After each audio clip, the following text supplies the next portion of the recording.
Aujourd'hui, petit tour par le film Seul sur Mars. Sorti en 2015 et réalisé par Ridley Scott avec Matt Damon en tête d'affiche, ce film est une parfaite illustration de ce que pourrait être un naufragé sur la planète rouge. C'est une adaptation du livre du même nom écrit par Andy Weir, dans une situation où un astronaute serait abandonné, laissé seul sur la planète Mars et devrait survivre, seul, en quasi-autonomie, pendant plusieurs sols. Alors pour ce faire, il s'est documenté au niveau de l'exploration spatiale et de la botanique, mais toutefois, un élément retient notre attention et n'est pas tout à fait scientifique. Attention, petit spoiler, dans le film on voit Mark Watney, le personnage principal du film, se lancer dans une plantation de pommes de terre avec des déjections humaines et du sol martien. Sans rentrer dans des détails que je ne maîtrise pas, pour pousser sur Terre, les plantes ont besoin de nutriments, qu'elles trouvent notamment dans la Terre, avec l'apport de molécules provenant de l'eau et de l'air. Toutefois sur Mars, les choses sont un petit peu différentes, puisque le sol est composé à 95% de minéraux et qu'il contient notamment des métaux lourds. Il y manque une autre chose que vous avez peut-être déjà noté, sur Mars il n'y a pas d'eau liquide. Alors il faut savoir que des scientifiques, notamment de la NASA,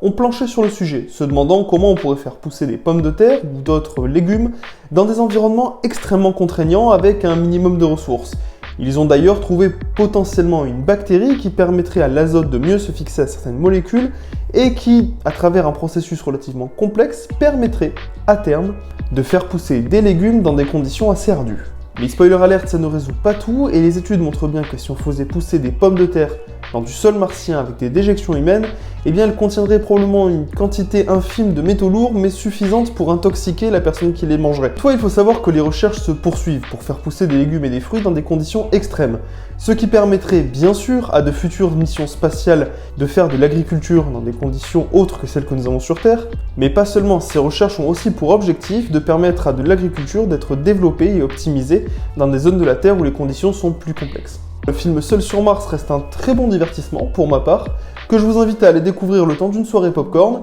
et puis pourquoi pas venir en discuter avec nous dans les commentaires.